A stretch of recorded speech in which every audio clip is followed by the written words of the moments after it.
उत्तराखंड में रहकर सरकारी नौकरी की तैयारी कर रहे हैं और सफलता पाना चाहते हैं तो अभी डाउनलोड करें Vedashree learning app. Hello students, welcome to Guruji Uttarakhandi. आज इस लेक्चर को बढ़ाने से पहले मैं आपको इस चीज़ से अवगत कराना चाहता हूं कि अगर आप कोई भी एग्जामिनेशन की जो उत्तराखंड से रिलेटेड एग्जामिनेशन है, एंट्रेंस एग्ज़ाम है, जो सरकारी एग्ज़ाम है, उनकी अगर आप तैयारी कर रहे हैं तो आप उससे रिलेटेड सारे कोर्सेज हमारी वेदाश्री लर्निंग ऐप में आपको मिल जाएंगे। वहाँ से आप ऐप डाउनलोड करके उन कोर्सेज को ले सकते हैं जो कि आपके लिए पूरी तरह हेल्पफुल होंगे किसी भी एग्ज़ाम को क्लियर करने में, जो कि लेटेस्ट एग्जामिनेशन उत्तराखंड गवर्नमेंट के लिए हैं। जैसे कि हमने पिछले वाले लेक्चर में देखा था डिस्टेंस और डिस्प्लेसमेंट के बारे में, आज उसी को थोड़ा सा आगे समझेंगे इलैबोरेटेड वे में कि दूरी और विस्थापन में क्या अंतर है। इसको एक एग्जांपल से हम समझेंगे और इसी से रिलेटेड एक न्यूमेरिकल भी करेंगे। तो दूरी और विस्थापन के बारे में कल हमने समझा था कि डिस्टेंस क्या है। डिस्टेंस जो एक्चुअल लंबाई है, जो एक्चुअल लेंथ है उस पाथ की, जो कोई ऑब्जेक्ट, कोई वस्तु अगर कुछ अपनी जगह से बदल के एक स्थान से दूसरे स्थान पर जाता है तो जो एक्चुअल पाथ है उसकी लंबाई को हम क्या कहते हैं, दूरी कहते हैं, उसको डिस्टेंस कहेंगे। और विस्थापन जो डिस्प्लेसमेंट है वो क्या होता है, शॉर्टेस्ट पाथ की लेंथ को, मतलब सबसे छोटा जो रास्ता है या सबसे छोटा जो पथ है उस पथ की लंबाई को हम क्या कहते हैं, विस्थापन कहते हैं। अब यहाँ पर एक हम एग्जाम्पल लेते हैं समझने के लिए। यहाँ पर हमने एक लाइन बनाई है जिस लाइन पे हमने लोकेशंस दी हुई हैं। तो ये ओ लोकेशन है, ये ए है, ये बी है और ये सी है। तो यहाँ पर हम देखेंगे एक लोकेशन से दूसरी लोकेशन की दूरी 1, मतलब यूनिटी है एक। तो अगर हम ओ से ए जाते हैं तो हम 1 डिस्टेंस कवर करते हैं, फिर ए से बी जाते हैं तो भी 1 डिस्टेंस कवर करते हैं। तो इस लोकेशन पे मैंने यहाँ पर कोऑर्डिनेट्स दिए हुए हैं। तो 0 0 हमारा ओरिजिन पॉइंट है जहाँ से हम अपना जो भी मूवमेंट है, मोशन है वो स्टार्ट करेंगे, और ए है हमारा नेक्स्ट रीचिंग पॉइंट और उसके अगला है हमारा बी। तो ओ से जब मैं ए जाता हूं तो मैं 1 यूनिट दूरी तय करता हूं और फिर ए से बी जाता हूं तो 1 यूनिट अगेन दूरी तय करता हूं। अब यहां पर मैंने कुछ पोजीशंस, पूरा पथ, ये पूरा है पाथ दिया हुआ है जो हमें पाथ चलना है। जैसे पहले पाथ की हम एग्जांपल लें, जो पहला पथ है वो है ओ से ए से बी।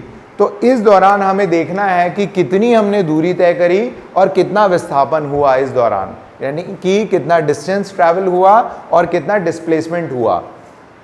तो यहाँ पर हम सबसे पहले एग्जाम्पल को देखते हैं। अगर मैं ओ से ए जाता हूँ तो मैंने कितना डिस्टेंस ट्रैवल किया, 1, राइट। तो ये डिस्टेंस कितना हो गया, 1 हो गया। तो लेकिन हमें कहाँ से जाना है, ये हमारी प्रारंभिक स्थिति है, ये इनिशियल पॉइंट है और ये हमारा फाइनल पॉइंट है। तो हमें डिस्टेंस का जो डेफिनेशन था उसमें हमारी प्रारंभिक अवस्था से हमारी जो अंतिम अवस्था है या अंतिम स्थिति है वहाँ तक का जो एक्चुअल लंबाई है, ठीक है, उस दूरी को हम, उसको क्या कहते हैं, हम दूरी कहते हैं, उस लंबाई को हम दूरी कहते हैं। तो यहाँ पर हमारी प्रारंभिक अवस्था ओ है और अंतिम अवस्था बी है। तो ओ से ए में जाने में हमने 1 डिस्टेंस ट्रैवल किया और ए से बी जाने में 1। तो टोटल कितना डिस्टेंस ट्रैवल किया, 1 + 1 कितना हो गया, 2, राइट। अब अगर हम इसी में विस्थापन देखें तो विस्थापन क्या है, शॉर्टेस्ट डिस्टेंस ट्रैवल्ड या शॉर्टेस्ट पाथ की लंबाई। तो सबसे अल्पतम जो पथ है उसकी लंबाई यहाँ पर कितनी हो जाएगी, तो यहाँ पर ये स्ट्रेट लाइन है तो शॉर्टेस्ट लेंथ भी यही होगी। तो इसको हम क्या कहेंगे, 1 + 1। तो यहाँ पर विस्थापन भी कितना होगा, 2 ही होगा, राइट। अब इसके बाद हम नेक्स्ट कंडीशन देखते हैं, नेक्स्ट पाथ देखते हैं क्या है। नेक्स्ट पाथ है हमारा ओ से ए से बी और बी से वापस ए, राइट। तो हमारा इनिशियल पोजीशन कौन सी है, हमारी इनिशियल पोजीशन ये है। लेकिन यहाँ पर अगर आप ध्यान दोगे जो अंतिम पथ है, जो अंतिम स्थिति है हमारी, वो वापस ए पे है। मतलब ऑब्जेक्ट आप यहाँ से चले, पहले ए पे पहुँचे, फिर बी पे पहुँचे और फिर वापस ए पे आ गए। तो ऐसा करने में कितना डिस्टेंस ट्रैवल हुआ, तो ओ से ए आने में आपने 1 डिस्टेंस ट्रैवल किया, ए से बी जाने में फिर आपने 1 डिस्टेंस ट्रैवल किया और वापस बी से ए आने में आपने एक और डिस्टेंस ट्रैवल किया। तो कितना टोटल दूरी, कुल दूरी कितनी हो गई हमारी, 3 हो जाती है। अब यहाँ पर आप ध्यान से अगर देखें तो हमने कितना ये ऑब्जेक्ट या हमारा विस्थापन कितना हुआ, तो वो डिस्टेंस क्या होता है? Shortest distance between the initial and final point, प्रारंभिक अवस्था और अंतिम अवस्था के बीच में जो सबसे छोटा पाथ है उसकी लंबाई को हम क्या कहेंगे? डिस्प्लेसमेंट कहेंगे। तो यहां पर इनिशियल पोजीशन हमारी O है और फाइनल पोजीशन क्या है? A है। तो इनिशियल और फाइनल के बीच में कितनी दूरी है? ये पथ की लंबाई है सिर्फ 1। तो हमारा क्या हो गया? डिस्प्लेसमेंट यहां पर 1 हो गया, राइट। इसके बाद अगला कंडीशन हम लोग लेते हैं। अगली कंडीशन हमारी क्या है? O से A से B से वापस A और A से वापस O पे आ जा रहे हैं हम। तो यानी कि हम पहले चलेंगे एक, फिर एक और, फिर वापस यहाँ से A पे आएंगे और लास्ट में हम वापस O पे आ जाएंगे। तो यानी कि O से A जाने में हमने कितना डिस्टेंस ट्रैवल किया? 1। A से B तक की दूरी कितनी हो गई? वो भी 1। B से हम वापस A पे आए, फिर एक और दूरी तय करी हमने, और वापस A से हम O पे आ गए तो एक और। तो यहाँ पर टोटल लंबाई इस पथ की कितनी हो गई? 4। लेकिन अगर आप यहीं पर विस्थापन देखें तो हमारा इनिशियल पॉइंट, प्रारंभिक और अंतिम दोनों ही पॉइंट कौन से हैं? हमारे सेम हैं। तो कल मैंने इस चीज़ को आपको पिछले वीडियो में बताया था कि अगर इनिशियल पॉइंट और फाइनल पॉइंट हमारा सेम होता है तो ऐसे में डिस्प्लेसमेंट क्या हो जाता है? हमारा विस्थापन क्या हो जाता है? 0, 0। तो यहां पर हमारा विस्थापन कितना है? 0 है, राइट। आई होप आप लोगों को ये चीज क्लियर हो गई होगी। इसके बाद फाइनल हमारा लास्ट कंडीशन हम एक और समझ लेते हैं। O से A से B से A और A से वापस O, और O से हम यहां पर C पे आ गए हैं, ठीक है। तो यहां पर अब हम देखते हैं कि कितना हमने डिस्टेंस ट्रैवल किया। तो कितना डिस्टेंस ट्रैवल किया? तो हम देखेंगे कि इनिशियली हम कहां से चले? हम O से चले, एक डिस्टेंस ट्रैवल किया, A से वापस B दूसरा डिस्टेंस, फिर B से वापस A आए और यहां से, तो 1 + 1 + 1 + 1, तो ये हमारा टोटल कितना हो गया? 4। लेकिन हम O पे आके रुके नहीं, हम O से वापस कहाँ गए हैं? C पे गए हैं। तो यहाँ पर जो हमारा टोटल डिस्टेंस ट्रैवल हो गया वो कितना हो गया? 5 हो गया, राइट। तो टोटल कितना डिस्टेंस ट्रैवल कर लिया हमने? 5। 1 + 1 + 1 + 1, और यहां पर भी कितना हो गया हमारा? 1, राइट।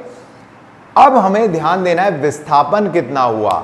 विस्थापन अगर हम फिर से इस वर्ड पे ध्यान दें तो ये कैसी राशि थी?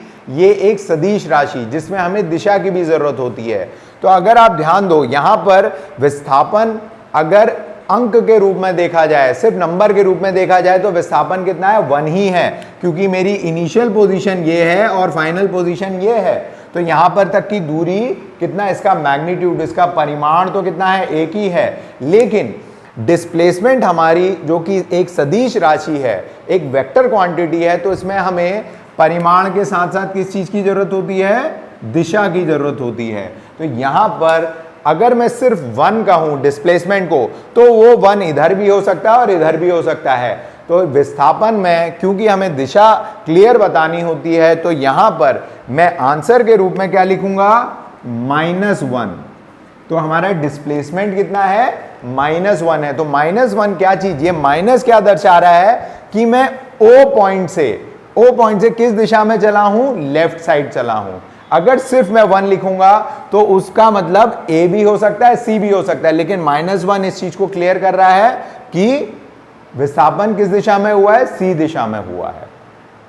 तो आई होप आप लोगों को यहां पर इस एग्जाम्पल से ये क्लियर हुआ होगा दूरी और विस्थापन के बीच का अंतर क्या है। अब एक न्यूमेरिकल हम करते हैं जहां पर हम अलग अलग कैलकुलेशंस के थ्रू डिस्टेंस और डिस्प्लेसमेंट दोनों ही केसेस को कवर करेंगे। तो स्टूडेंट्स, हम अगला एग्जाम्पल जो है, या फिर आप इसको क्वेश्चन कहिए, इस क्वेश्चन के थ्रू हम और क्लियर कर लेते हैं कि किस तरीके का न्यूमेरिकल आप फेस कर सकते हैं। हालांकि ये MCQ टाइप नहीं है, इसमें हमने एक ही न्यूमेरिकल में 4 पॉइंट दिए हैं या 4 तरीके से आपको निकालना है। न्यूमेरिकल क्या है हमारा कि एक 7 मीटर 7 मीटर रेडियस त्रिज्या, मतलब रेडियस का हमें क्या दिया हुआ है, सर्कल दिया हुआ है 7 मीटर रेडियस। सर्कल आपको इसको 7 mm भी मिल सकता है, सेंटीमीटर, इस पे कोई ऑब्जेक्ट, कोई वस्तु या कोई व्यक्ति भी हो सकता है, तो 7 मीटर रेडियस का तो हमें सर्कल है। एक चक्कर अलग-अलग दिए हुए हैं, सर्कुलर किस प्रकार के चक्कर हो सकते हैं। एक सिंगल चक्कर भी लगा सकता है इस पथ पे, कोई ऑब्जेक्ट आधा चक्कर भी हो सकता है, 1.5 चक्कर भी लगा सकता है, और दो चक्कर भी हो सकते हैं। एक चक्कर अलग-अलग दिए हुए हैं कि किस प्रकार के जिनके अंदर एक सिंगल क्या निकालना है, दो चीजें इंपॉर्टेंट निकालनी है यहाँ पर, वो आधा चक्कर भी हो सकता है, 1.5 चक्कर भी लगा सकता है, और अंदर दो चक्कर भी हो सकते हैं। तो ये चार पहली कंडीशन लेते हैं जहाँ पर एक चक्कर लगाना है, जिनके अंदर अगर हमारा क्या निकालना है, दो चीजें इंपॉर्टेंट निकालनी है। यहाँ पर एक चक्कर हमें लगाना है, इस एक चक्कर लगाने में कितनी दूरी हुई और कितना विस्थापन हुआ। तो पहली कंडीशन लेते हैं, दूरी की बात करें अगर हम, तो अगर हमारा की बात करें तो राउंड है, हमारा कितना ट्रैवल हुआ, चक्कर हमें लगाना है। यहाँ पर मैं बना लेता हूँ चक्कर लगाने में कितनी 7 मीटर का एग्जांपल कितना समझने के लिए सर्कल हो गया हमारा। दूरी की बात करें अगर हम, रेडियस हमारा की बात करें 7 मीटर, डिस्टेंस हमारा कितना ट्रैवल हुआ है, तो यहाँ पर मैं बना लेता हूँ सबसे पहले, मान लीजिए हम चल रहे हैं एग्जांपल समझने के लिए, जब हम सर्कल हो गया हमारा कंप्लीट सर्कल का, मान लीजिए हम इस पॉइंट से शुरू हुए, 1 पॉइंट से शुरू हुए और वापस यहीं पर, ये 7 मीटर है। इस पथ पे क्या चल रहा है, जब ये पूरा चक्कर मान लीजिए हम चल रहे हैं, तो कितनी दूरी तय हुई, तो वो क्या होगा, इसके सर्कमफरेंस परिधि के बराबर होगा। मान लीजिए हम सर्कमफरेंस का हमें फार्मूला पता है, सर्कमफरेंस का फार्मूला क्या होता है, पूरा चक्कर कंप्लीट हो गया। जब ये पूरा चक्कर कंप्लीट हो गया, तो यहाँ पर रेडियस की हमें वैल्यू क्या होगा, इसके सर्कमफरेंस परिधि के बराबर होगा। तो हमारा सर्कमफरेंस का हमें फार्मूला पता है, कवर हुआ वो कितना हो जाएगा, होता है 2 into पाई की वैल्यू हम 22/7, तो यहाँ पर रेडियस की हमें वैल्यू क्या दी हुई है, 7 मीटर। यहाँ पर टोटल डिस्टेंस कवर्ड कितना हो गया, टोटल डिस्टेंस कवर हुआ है कितना हो जाएगा, मीटर हमारा परिधि के बराबर है, तो पाई की वैल्यू हम 22/7 ले लेते हैं, और 44 मीटर 7 इस व्यक्ति ने जब ये ए पॉइंट से चला और पूरा चल के वापस हो गया, जो कि पैरामीटर के बराबर है, पैरामीटर हमारा परिधि के बराबर कितना हुआ, विस्थापन कितना हुआ, ये जानने के लिए 44 मीटर बहुत ही सिंपल है। व्यक्ति ने जब ये ए पॉइंट से चला और पूरा चल के वापस ए पॉइंट पे पहुंच गया, तो इसने इतनी दूरी, मैंने इससे पहले दो बार इस एग्जांपल को दे दिया, अगर हमारा इनिशियल हुआ ये जानने के लिए, ये भी इनिशियल पॉइंट और यही हमारा क्या है, फाइनल भी है। डिस्प्लेसमेंट हमारा फाइनल पॉइंट अगर सेम होता है, तो उसके केस में इससे पहले दो बार हमारी एग्जांपल को दे दिया, अगर 0 हो जाती है इनिशियल पॉइंट क्या हो जाएगी हमारी, ये भी इनिशियल पॉइंट और यही हमारा क्या है, फाइनल भी है। जब इनिशियल पॉइंट और फाइनल पॉइंट अगर सेम होता है, तो उसके केस में डिस्प्लेसमेंट हमारी क्या हो जाती है, दूरी नहीं है, तो क्या हो जाएगा, वो डिस्प्लेसमेंट क्या हो जाएगी हमारी, ठीक है, 0 हो जाएगी। एक हमारा फर्स्ट कंडीशन के अंदर जो हमारा इनिशियल पॉइंट और फाइनल पॉइंट के बीच में सेम है, वो डिस्टेंस कितना आया 44 मीटर, और अगर उनके बीच में कोई भी 0 नहीं है, तो क्या हो जाएगा, वो 0 हो जाएगा। अब हम लेते हैं सेकंड केस। एक हमारा फर्स्ट कंडीशन के अंदर जो हमारा सेकंड केस क्या कहता है, हाफ राउंड आया, आधा डिस्टेंस कितना आया 44 मीटर, और डिस्प्लेसमेंट कितना आया 0 मीटर। सेकंड केस हमारा क्या है, हाफ राउंड। अब हम लेते हैं सेकंड हमारा, या आधा चक्कर हमारा क्या बता रहा है, सेकंड केस क्या कहता है, हाफ राउंड। ये व्यक्ति यहाँ से चला और इसने यहाँ पर आके अपना जो, तो सेकंड केस हमारा क्या है, तो हाफ राउंड, ये इसका क्या हो गया, हाफ राउंड फाइनल पॉइंट, या आधा चक्कर हमारा क्या, आधा चक्कर हो गया कि भाई हमारा फाइनल, ये व्यक्ति यहाँ से चला और यहाँ से यहाँ तक जाने पर आके अपना डिस्टेंस कवर किया, चलना है वो रोक दिया, तो इस पॉइंट, ये इसका क्या हो गया, final point position, distance half या आधा चक्कर हो गया, हमारा फाइनल पोजीशन बी मान लेते हैं। तो हाफ पैरामीटर से यहां तक जाने में फार्मूला क्या हो गया हमारा, कवर किया 2 पाई आर, तो फुल हो गया, बात कर लेते हैं, तो सर्कमफरेंस होगा, ठीक है, तो कंप्लीट सर्कमफरेंस अपॉन राउंड मतलब आधा परिधि, क्या हो गया हमारा, हाफ राउंड हो गया, तो हाफ पैरामीटर हो गया, हाफ कैलकुलेशन करेंगे क्या हो गया हमारा 2 पाई आर, तो फुल हो गया हमारा कंप्लीट सर्कमफरेंस 2, ठीक है, तो complete circumference upon 2, right, is equals to क्या हो गया हमारा, हाफ राउंड हो गया, अपॉन 2 करेंगे, अगर हम कैलकुलेशन करेंगे तो यहाँ से 2 से 2 कैंसिल हो गया, तो ये सीधे सीधे हमारा क्या आ गया 22 मीटर्स आ गया, इनटू 7 22 मीटर। यहाँ पर हमारी क्या हो गई, यहाँ पर ये दूरी तय 2 करेंगे, जो कि इस व्यक्ति ने किया, तो यहाँ से 2 से 2 कैंसिल हो गया, तो ये इसके बाद आ जाता है हम डिस्प्लेसमेंट पे, 2 मीटर डिस्प्लेसमेंट, बहुत आसान है। मीटर यहाँ पर हमारी क्या हो गई, इट इज ये दूरी तय हो गई जो कि इस व्यक्ति ने ए पॉइंट से B point length of the path between initial and इसके बाद आ जाते हैं हम डिस्प्लेसमेंट पे। डिस्प्लेसमेंट बहुत आसान है, प्राथमिक जैसे कि हमने समझा है, इट इज प्रारंभिक स्थिति और शॉर्टेस्ट पाथ, जो सबसे लेंथ ऑफ द छोटा रास्ता है, छोटा पथ है, उसकी लंबाई को हम क्या कहते हैं, फाइनल पॉइंट, मतलब हम डिस्प्लेसमेंट कहते हैं। तो अगर हम देखें इसकी त्रिज्या हमें दी हुई है 7 और अंतिम स्थिति, तो यानी कि यहाँ से यहाँ तक सेंटर पॉइंट तक रास्ता है, छोटा यहाँ सेंटर पॉइंट से बी तक भी 7 हुआ, तो सीधे सीधे हम निकाल सकते हैं, उसको हम डिस्प्लेसमेंट कहते हैं। तो अगर हम देखें इसकी त्रिज्या हमें दी हुई है 7 हो गई हमारी, तो यानी कि यहाँ से यहाँ तक सेंटर पॉइंट तक 7 हुआ, तो यहाँ सेंटर पॉइंट से बी तक भी 7 हुआ, क्लियर हो गई होगी कि इस क्वेश्चन में हम किस तरीके से कैलकुलेशन कर सकते हैं। ऐसे ही हम अलग अलग तरीके के जो पथ हो गई हमारी उनके लिए हम निकाल सकते हैं। ज्यादातर सिंपल तो तरीके की ज्योमेट्री, आई होप आप लोगों को यहाँ तक ये चीज क्लियर हो गई होगी कि इस क्वेश्चन में हम किस तरीके से कैलकुलेट कर पा रहे हैं, कितना ऐसे ही हम अलग अलग तरीके के जो पथ अगर दिए हों। इसके अलावा अगर आप चाहें ज्यादातर सिंपल तरीके की ज्योमेट्रिकल फिगर्स आएंगे कि अगर जैसे कि सर्कल लगाया तो कितना इसमें हम इजीली कैलकुलेट कर पा रहे हैं, कितना डिस्टेंस ट्रैवल हुआ है और कितना, अगर आपने 2 चक्कर लगाए। इसके अलावा अगर आप चाहें डिस्प्लेसमेंट और कितना डिस्टेंस ट्रैवल इन 2 पार्ट्स को, अगर आप इस आंसर कि अगर आपने 1.5 चक्कर लगाया तो कितना डिस्टेंस ट्रैवल हुआ और कितना डिस्प्लेसमेंट हुआ है, कितना विस्थापन हुआ है। अगर आपने 2 चक्कर लगाए तो इसके आगे, तो यहाँ तक मेरे ख्याल से आप लोगों को दूरी और अगर आप इस के बारे में क्लियर हुआ होगा। अब आगे हम अगले टॉपिक की ओर चलते हैं, जो कि है हमारा वेलोसिटी और एक्सेलरेशन में आप अपना आंसर दे सकते हैं। तो इसके आगे, तो यहाँ तक मेरे ख्याल से आप लोगों को दूरी और विस्थापन के बारे में क्लियर हुआ होगा। अब आगे हम अगले टॉपिक की ओर चलते हैं, जो कि है हमारा वेलोसिटी और एक्सेलरेशन के बारे में समझेंगे। तो आगे हम देखते हैं स्पीड, वेलोसिटी एंड एक्सेलरेशन, ये आगे के टॉपिक हो गए हमारे। अभी हमने समझा डिस्टेंस और डिस्प्लेसमेंट के बारे में समझा था। तो स्पीड हमारा, सबसे पहले देखते हैं स्पीड। इसके लिए हमें सबसे पहले समझना पड़ेगा जो हमारे मोशन, हमने मोशन की, अभी तक हम मोशन चैप्टर में ही हैं और मोशन की बात कर रहे हैं। तो यहाँ पर अगर कोई ऑब्जेक्ट मोशन करता है, मतलब वो अपनी स्थिति में परिवर्तन करता है समय के साथ, तो हम उसमें क्या कहते हैं, वो गतिवान है, मतलब वो मोशन में है। तो मोशन किस तरीके का हो सकता है? मोशन 2 तरीके का हो सकता है। मोशन यूनिफॉर्म भी हो सकता है और नॉन यूनिफॉर्म भी हो सकता है। तो हिंदी में क्या कहेंगे, ये एक समान,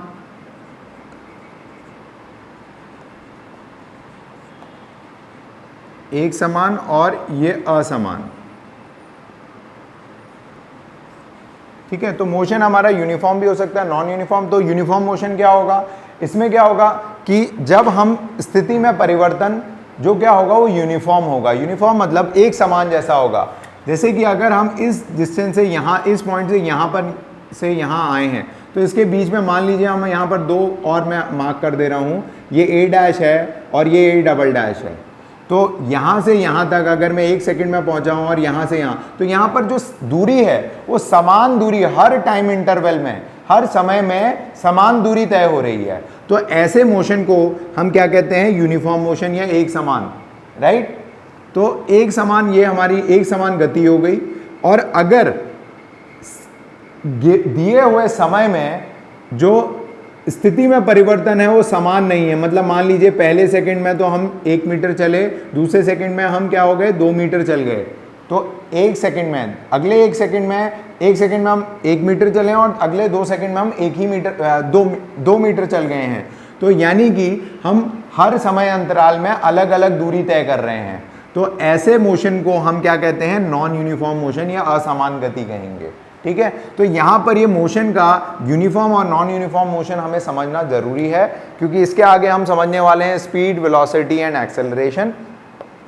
तो अब देखते हैं स्पीड के लिए।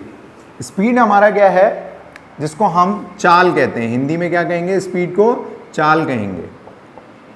जैसे कि इससे पहले हमने जो सदिश और अदिश और सदिश राशियां हमने बात करी, तो अदिश और सदिश राशियों में कौन सी राशि में आती है, ये अदिश राशि में आती है, मतलब ये एक स्केलर क्वांटिटी है। तो चाल में हमें सिर्फ परिमाण देने की जरूरत है। परिमाण मतलब कितनी उसकी वैल्यू, उसका मैग्नीट्यूड कितना है। जैसे अभी हम स्पीड की बात करें तो उसका हमने यूनिट क्या देखा था, यूनिट इसका होता है मीटर पर सेकेंड। तो यहाँ पर हमारी 2 फिजिकल क्वांटिटीज हैं, एक तो लेंथ की हो गई, दूसरी समय की हो गई। तो कितनी दूरी करी गई कितने समय में, ठीक है। तो ये इसकी यूनिट क्या हो गई, मीटर पर सेकंड। इसको हम ऐसे भी लिख सकते हैं मीटर पर सेकंड को। तो यहाँ पर चाल की अगर हम बात कर रहे हैं या स्पीड की बात कर रहे हैं, तो इसका जो फॉर्मूला है वो फॉर्मूला किस तरीके से बनेगा, तो स्पीड को मैं ऐसे बता रहा हूँ, और m मतलब लेंथ, लेंथ का मतलब हमारे क्या, कितना डिस्टेंस हम ट्रैवल कर रहे हैं और कितने समय में। तो यहाँ पर d हमारा क्या बता रहा है, वेयर d क्या है हमारा, डिस्टेंस मतलब कितनी दूरी तय हुई, ठीक है, और t हमारा क्या बता रहा है, समय, टाइम, ठीक है। तो ये हमारा फॉर्मूला हो गया। अब यहां पर जो ये s स्पीड की बात कर रहे हैं, ये स्पीड कौन सी स्पीड होती है, एवरेज स्पीड। कौन सी स्पीड, एवरेज स्पीड, जिसको हिंदी में हम बोलेंगे औसत, औसत चाल, औसत चाल। अब औसत चाल हम क्यों, इसको जनरल टर्म में हम औसत चाल ही बोलते हैं, ऐसा कहना इसीलिए ज़रूरी है, हम एक एग्जाम्पल से समझेंगे। मान लीजिए आप अपने शहर से दूसरे शहर जा रहे हैं, ठीक है, अपने शहर से, आपका शहर A है और आप शहर B तक जा रहे हैं। इस दूरी को तय करना है हमें, और ये है लगभग 30 किलोमीटर की दूरी है एक शहर से दूसरे शहर की। तो यहाँ पर आप जब आपने चलना शुरू किया, तो मान लीजिए आपने पूरा का पूरा जो डिस्टेंस है, ये आपने जो दूरी है ये तय करी आपने, मान लीजिए 1 घंटे में, ठीक है, 1 आवर में आपने ये पूरी डिस्टेंस कवर कर लिया, आप दूसरे शहर पहुंच गए। ऐसा करने के दौरान ऐसा ज़रूरी नहीं है कि आप हर सेकंड एक ही तरीके की चाल पे हो, एक ही स्पीड पे हो। कभी हो सकता है आप चलते चलते बीच में एक जगह स्पीड ब्रेकर आया, तो आपने शुरुआत करी 10 किलोमीटर प्रति घंटे की रफ्तार से चलने की, और उसके बाद आप 20 किलोमीटर प्रति घंटे की रफ्तार पे भी चल रहे हो, और थोड़ी देर बाद कहीं पर ट्रैफिक बढ़ गया तो आप वहाँ 5 किलोमीटर प्रति घंटे की रफ्तार पे भी आ गए। इसी तरीके से पूरे के पूरा डिस्टेंस कवर करने में आपकी जो स्पीड होगी वो चेंज होती रहेगी। ऐसा एक्चुअल में जब ऐसा होता है तो हम स्पीड को कांस्टेंट थ्रू आउट नहीं मान सकते हैं, मतलब उसको एक समान पूरी के पूरी जर्नी के दौरान नहीं मान सकते हैं। तो इसके लिए हम इस s को क्या मानते हैं, औसत चाल मानते हैं। तो औसत चाल हमारी जो होती है, एवरेज स्पीड होती है, तो उसका फॉर्मूला क्या हो जाता है हमारा, that is a total distance covered upon total time taken. तो कुल कितनी दूरी तय करी गई और उसी समय अंतराल में, कुल समय में कितनी दूरी तय करी गई, ये हमारी क्या आ जाती है, औसत चाल आ जाती है, एवरेज स्पीड। तो एवरेज स्पीड का हमारा ये वाला फॉर्मूला हो गया। शॉर्ट में हम इस फॉर्मूले को इस तरीके से लिखेंगे सिंबल्स के फॉर्म में, जहां एस हमारा स्पीड बता रहा है, डी हमारा डिस्टेंस कवर्ड बता रहा है। आप इस डी को कैपिटल डी लिख लीजिए, ठीक है, इसको कैपिटल डी रखते हैं जिससे कि ये अदर नोटेशंस के साथ मिक्सअप ना हो। तो कैपिटल डी हमारा डिस्टेंस कवर्ड हो गया, और स्मॉल टी हमारा जो हम टाइम के लिए हमेशा यूज करते हैं। तो ये हमारी एसआई यूनिट्स के बारे में देखें, अगर एसआई मात्रकों के हिसाब से देखें तो दूरी हमेशा मीटर में बताई जाएगी और टाइम हमेशा हमें किस में, सेकंड्स में चलेगा, तो एस, ठीक है, मीटर पर सेकंड इसका क्या हो जाएगा, यूनिट हो जाएगी। अब इसके बाद हम समझते हैं वेलोसिटी को। तो वेलोसिटी जो वेग है हमारा, तो उसमें और स्पीड में क्या फ़र्क है, हमने कल ही इससे पहले लेक्चर में ही जब हमने सदिश अदिश राशियों में डिफरेंस किया था, तो वहाँ पर आपने देखा था अदिश राशियों में मैंने रखा था स्पीड को और सदिश राशि में रखा था मैंने वेलोसिटी को। तो यानी कि वेलोसिटी को किसकी ज़रूरत होगी, डायरेक्शन की भी ज़रूरत होगी। तो वेलोसिटी हमारी क्या हो जाएगी, जो डायरेक्शन, स्पीड के साथ जब हम डायरेक्शन दे देते हैं तो वो क्या बन जाता है, वो क्वांटिटी बन जाती है हमारी वेलोसिटी। जब स्पीड विद डायरेक्शन आ जाएगा, मतलब दिशा के साथ जब चाल की बात करेंगे, तो वो मिल के क्या बन जाता है, वो मिल के बन जाता है वेलोसिटी। उसे हम क्या कहेंगे, वेलोसिटी, राइट। अब वेलोसिटी क्या है, एक हमारी वेक्टर क्वांटिटी है। तो वेलोसिटी बेसिकली क्या होगा, इसके साथ हमें क्या बताना जरूरी होगा, ये तब कंप्लीट होगा जब इसमें हम दिशा भी बताएंगे। अब जब हम एक दिशा में, मतलब किसी एक दिशा में जो चाल होती है उसको हम क्या कहेंगे, वेलोसिटी कहेंगे। उसको हिंदी में क्या कहते हैं, इसे हम वेग कहते हैं, राइट। और इस वेग की जो यूनिट है, इसका जो मात्रक है, वो सेम वेलोसिटी की तरह ही रहता है, बस इसमें क्या चीज़ ऐड हो गई है, इसमें दिशा ऐड हो गई है, डायरेक्शन ऐड हो गया है। तो वेलोसिटी को हम जो फॉर्मूले के रूप में अगर लिखना चाहें तो बेसिकली क्या है, मीटर पर सेकेंड ही है, बस इसमें डायरेक्शन हमारा और एडेड है। तो वेग के लिए अब यहाँ पर क्या समझना जरूरी है कि इसका जो फॉर्मूला है वो क्या बनेगा। अब ये एक वेक्टर क्वांटिटी है, तो यहाँ पर किसी एक दिशा में, तो ये डिस्टेंस की जगह क्या हो जाएगा, डिस्प्लेसमेंट हो जाता है, डिस्प्लेसमेंट अपॉन टाइम टेकन। तो कितना विस्थापन हुआ, विस्थापन कुल उस समय में,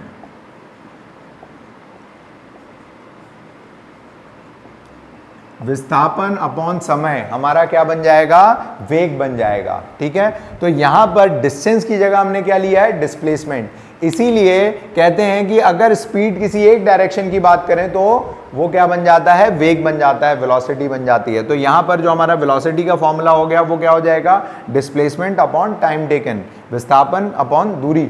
तो ये हमारा क्या, लेकिन इसका यूनिट हमेशा क्या रहेगा, याद रखिए, जो स्पीड की यूनिट है वही वेलोसिटी की भी यूनिट है, बस अंतर इतना है कि इसमें हमें डायरेक्शन दी हुई है, किसी एक डायरेक्शन की बात हो रही है, राइट। अब इसको हम इसके लिए एक एग्जांपल ले लेते हैं, एक क्वेश्चन ले लेते हैं।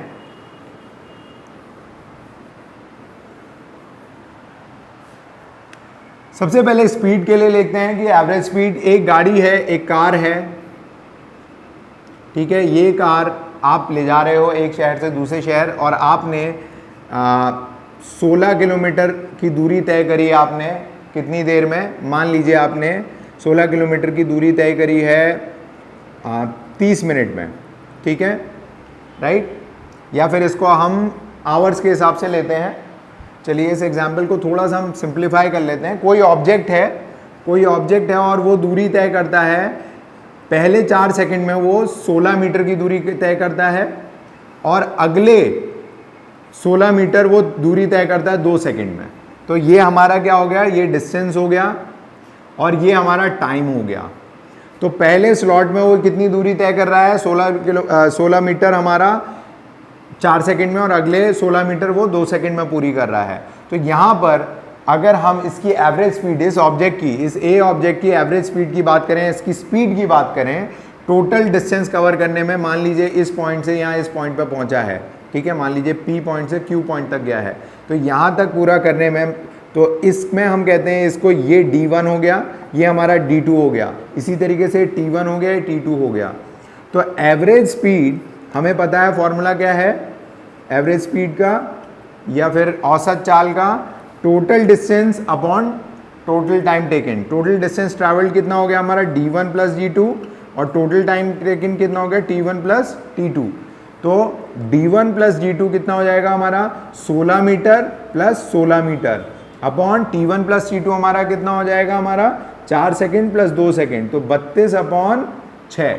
तो ये हमारा लगभग कितना आ जाएगा, 5.3 मीटर पर सेकेंड। तो 5.3 मीटर पर सेकेंड हमारी क्या हो गई, इसमें एवरेज स्पीड हो गई इस ऑब्जेक्ट की, ठीक है।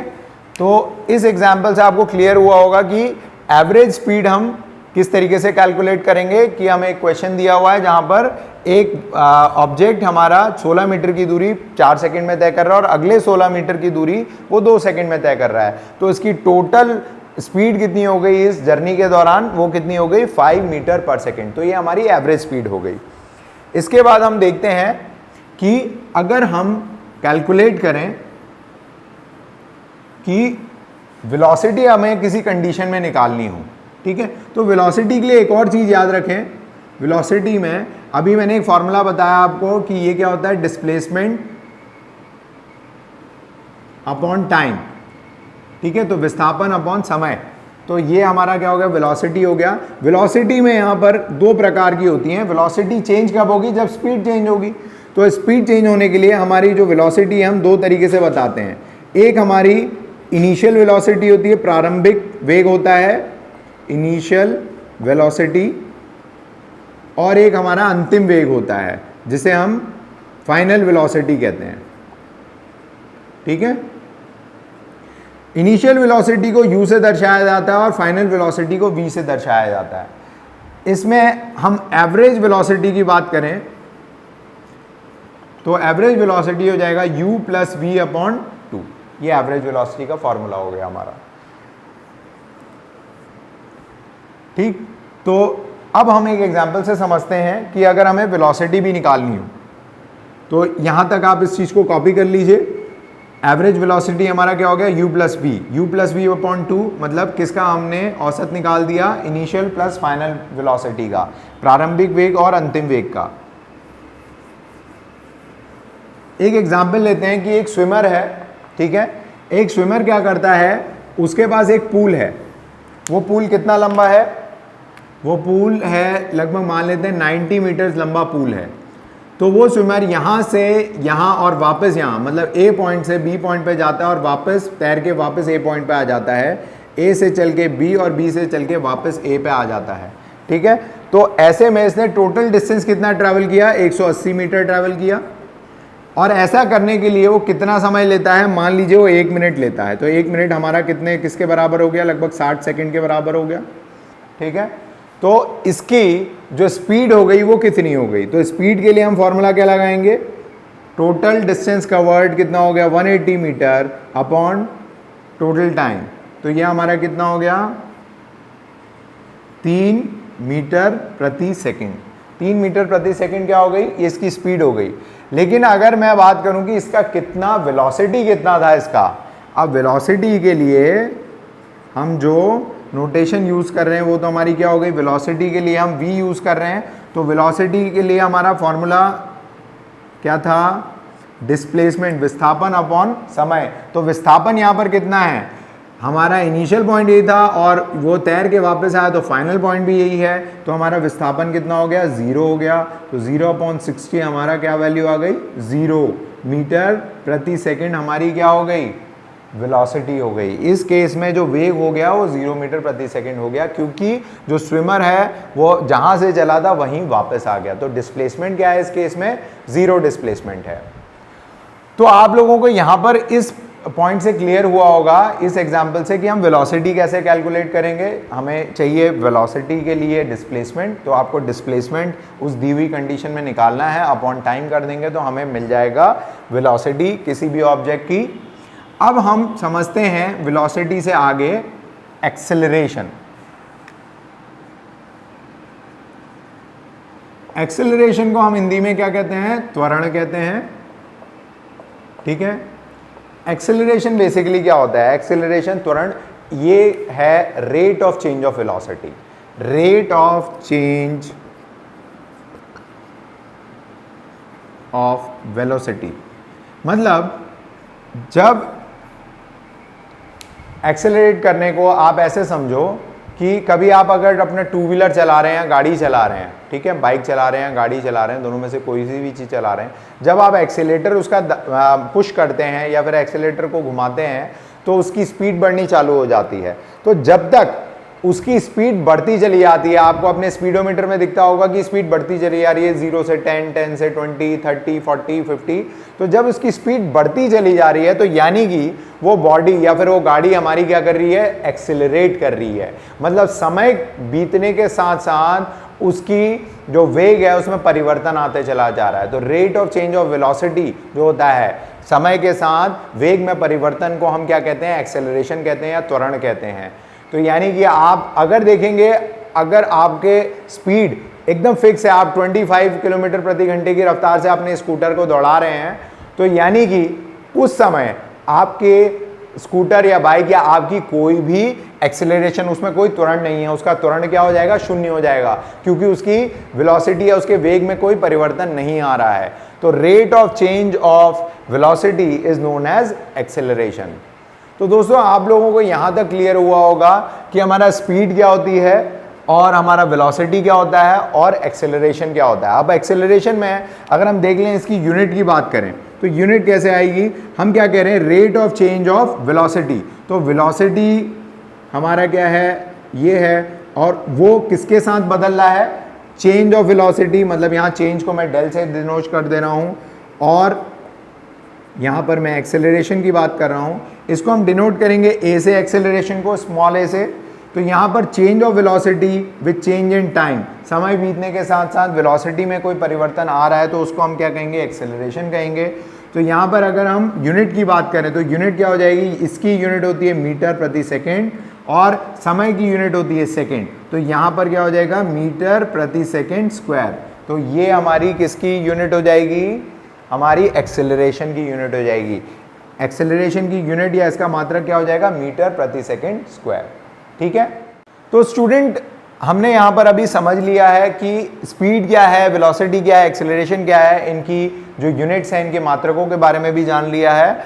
अब इसके बाद अगले लेक्चर में मैं आपको बताऊंगा कि इससे रिलेटेड कुछ न्यूमेरिकल्स करेंगे और जिनमें हमारी स्पीड, वेलोसिटी और एक्सेलरेशन तीनों ही चीज़ें आ जाएंगी। ऐसे न्यूमेरिकल भी कर सकते हैं और इनसे रिलेटेड जो समय इसके साथ इनका परिवर्तन हम बार बार देख रहे हैं, स्पीड का समय के साथ परिवर्तन, फिर वेलोसिटी, फिर एक्सेलरेशन का, तो इनसे रिलेटेड कुछ ग्राफ्स होते हैं, उनके बेसिक ग्राफ्स के बारे में बेसिक नॉलेज लेंगे, जो कि हमारे एग्जाम में अगर डायरेक्ट कोई ग्राफ को समझने के लिए आ जाता है कि हमें अगर ये दिया हुआ है कि यहाँ पर स्पीड है और यहाँ पर टाइम है और ग्राफ कुछ ऐसा बन रहा है तो इसका क्या मतलब है, ऐसा हमारे कोई क्वेश्चन आ सकता है numeric as an question of exam. तो उसके लिए हम देखेंगे कि बेसिक नॉलेज ले लेंगे जिससे हम इजीली उन क्वेश्चंस को हैंडल कर पाएँ। ठीक है, तो मिलते हैं अगले लेक्चर में जहाँ पर हम कुछ न्यूमेरिकल्स और कुछ एमसीक्यूज करेंगे इससे रिलेटेड। तब तक के लिए थैंक यू वेरी मच।